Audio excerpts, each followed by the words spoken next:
Chào các bạn, mình là Top Ngôn Tình đây. Trước khi xem video phiền các bạn dành ra 3 giây để ấn like video và đăng ký kênh để mình có thêm động lực ra nhiều video chất lượng hơn nữa nhé. Cảm ơn các bạn rất nhiều. Chúc các bạn một ngày mới vui vẻ. Tạ Vô Diễn bế Thẩm Vãn Tình vững vàng bước đi.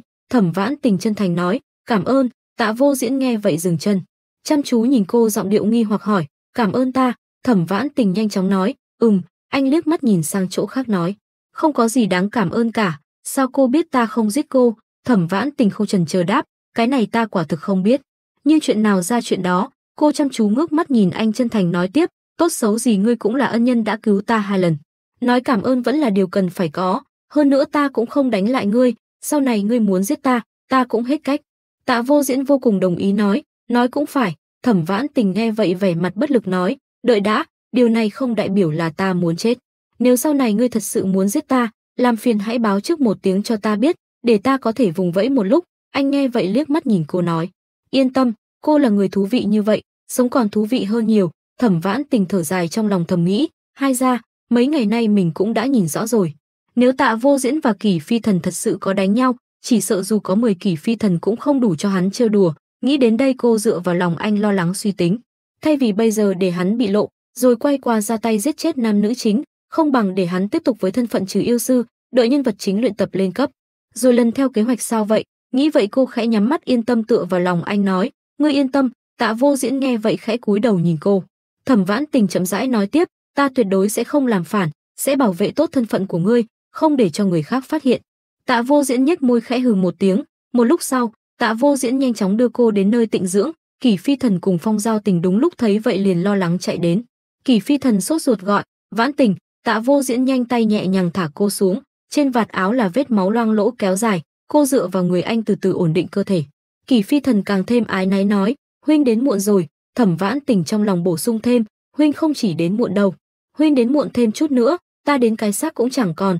Phong Giao Tình bước đến nhẹ nhàng nắm lấy vai cô, vô cùng tự trách, "Là ta không tốt, ta xin lỗi, ta không nên để muội lại đó." Một lúc sau, trong phòng, Thẩm Vãn Tình được Phong Giao Tình đỡ lên giường chăm sóc. Kỷ Phi Thần vô cùng chân thành bày ra tư thế cảm tạ, chắp tay nhìn Tạ Vô Diễn nói, "Đa tạ Tạ công tử đã cứu muội muội ta, ân tình này Phi Thần sẽ không bao giờ quên." Nhìn thấy vậy, Thẩm Vãn Tình cảm động thầm nghĩ, tuy rằng mình xuyên sách đến đây, đối với Kỷ Phi Thần và Phong Giao Tình đều chỉ là để hoàn thành nhiệm vụ, nhưng Kỷ Phi Thần, huynh ấy hình như xem mình là muội muội ruột mà đối đãi. Phong Giao Tình phía sau lưng nàng vừa vận công chữa thương vừa lo lắng nói, "La Bàn không có gì bất thường cả, là chúng ta đã đánh giá thấp tu vi của quỷ họa bì, tối nay e rằng không thể nán lại thêm nữa." Nói đến đây cô liền quay sang Kỷ Phi Thần vẻ mặt đầy gấp gáp, "Phi Thần, huynh mau gọi Tằng Tử Vân, chúng ta lập tức đuổi theo đám quỷ họa bì đó, tránh để chúng làm hại đến những người khác." Nghe vậy Thẩm Vãn Tình hoảng hốt nghĩ, Tằng Tử Vân, hỏng rồi, sao mình lại quên cô ấy rồi. Thẩm Vãn Tình nhìn theo bóng dáng Kỷ Phi Thần gấp gáp rời đi thầm trấn an bản thân, không, ngộ nhỡ là mình nghĩ nhiều.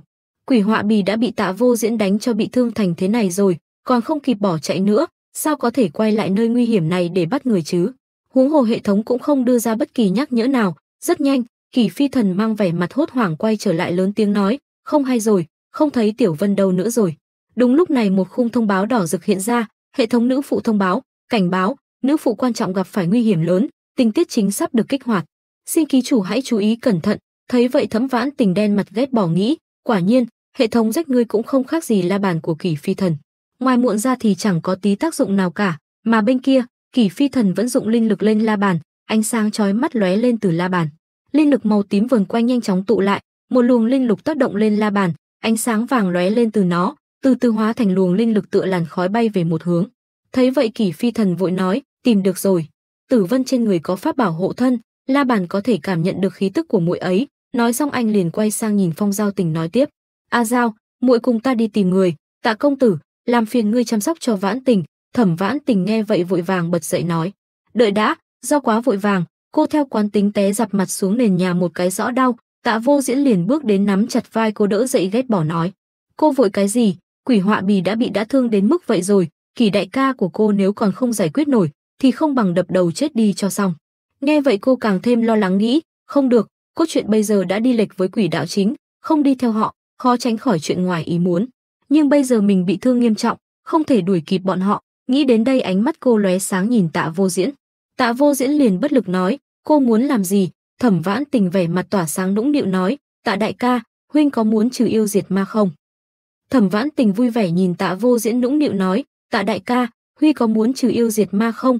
Nghe vậy Tạ Vô Diễn vô cùng hoang mang nghĩ, có chuyện gì xảy ra với nàng ta vậy? Thấy Tạ Vô Diễn nhìn mình chằm chằm, Thẩm Vãn Tình vô cùng lúng túng, mồ hôi tuôn rơi không dám nhìn anh. Thẩm Vãn Tình ngượng ngùng nắm chặt tay nói, khụ khụ, đại ca Tạ nhìn này, con quỷ họa bì này mưu kế nhiều vô kể. Tuy rằng nó bị trọng thương, nhưng Kỷ đại ca cũng đã hao tổn nhiều sức lực, vẫn không chiếm được thế thượng phong.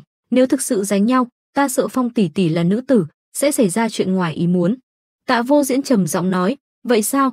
Thẩm Vãn Tình thấy có hy vọng, đôi mắt liền bừng sáng vui vẻ nói, đúng vậy, đúng vậy. Tạ Vô Diễn nói tiếp, vậy cũng thật đáng thương. Anh nói nhiêu đó rồi không nói tiếp nữa. Bầu không khí liền trầm mặc hẳn. Thẩm Vãn Tình sững người, hơi thất vọng nghĩ, chỉ thế thôi sao? Ngươi, nam phụ cố chấp này, đối với nữ chính cầu mà không được, sao lại không có chút phản ứng nào? Chẳng lẽ ta đọc một cuốn sách lậu rồi sao? Cô bất lực trèo lên giường lại, vẻ mặt vô cùng đáng thương. Tạ Vô Diễn lúc này đột nhiên nói, ngươi muốn ta giúp đỡ à? Thẩm Vãn Tình liền sững người nhanh chóng quay đầu lại đáp, Tạ Vô Diễn liền nói, cũng không phải là không được. Thẩm Vãn Tình vẻ mặt đầy chờ mong háo hức nhìn anh. Tạ Vô Diễn lạnh lùng nói tiếp, cầu xin ta đi. Không cần nói cũng biết sắc mặt cô lúc này khó coi nhường nào lặp lại, cầu xin ngươi. Nhưng mà sĩ diện gì tầm này?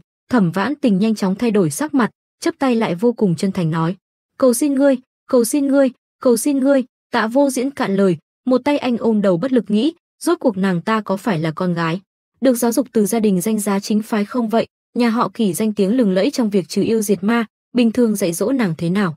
Chắc nàng ta không phải là nội gián của đối thủ cài vào để phá hoại danh tiếng nhà họ đâu nhỉ? Chưa để anh nghĩ xong, Thẩm Vãn Tình liền vươn tay nắm chặt lấy cánh tay anh vô cùng tha thiết nói, vậy Tạ đại ca phải giữ lời đó. Hai người nhìn nhau chằm chằm một lúc lâu, Tạ Vô Diễn liền rút tay lại quay người rời đi. Thẩm Vãn Tình buông xuôi nhìn theo bóng lưng anh nghĩ, thôi bỏ đi, để Đại Ma Vương đi trừ yêu diệt ma, đúng là khó cho hắn. Ta cũng không lo lắng Kỷ phi thần không bắt được quỷ họa bì, chỉ là sợ Tằng Tử Vân bị hắn anh hùng cứu mỹ nhân, khiến tình cảm phát sinh, rồi giữ vị trí nữ phụ độc ác thôi. Tạ Vô Diễn rời đi, Thẩm Vãn Tình nằm trên giường lo lắng nghĩ, việc đã như vậy rồi, sau này phải cố gắng thêm một chút thôi. Chợt lúc này giọng Tạ Vô Diễn vang lên nói, ngươi muốn ở lại đây một mình sao?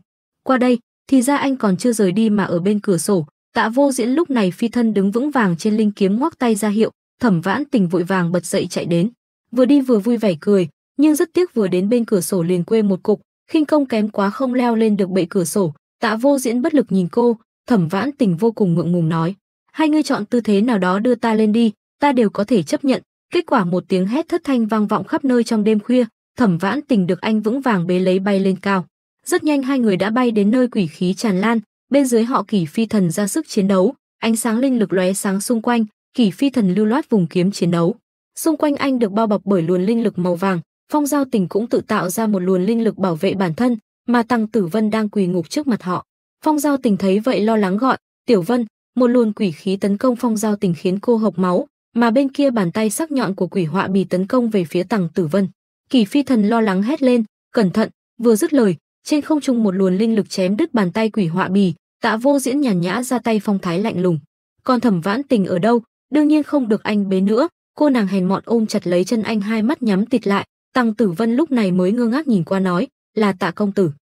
Tập truyện đến đây kết thúc rồi. Nếu thấy hay cho mình xin một like, một chia sẻ để mình có thêm động lực ra nhiều video nữa nhé. Nhớ bấm theo dõi để xem tiếp những tập tiếp theo. Chúc các bạn có một ngày tràn đầy năng lượng.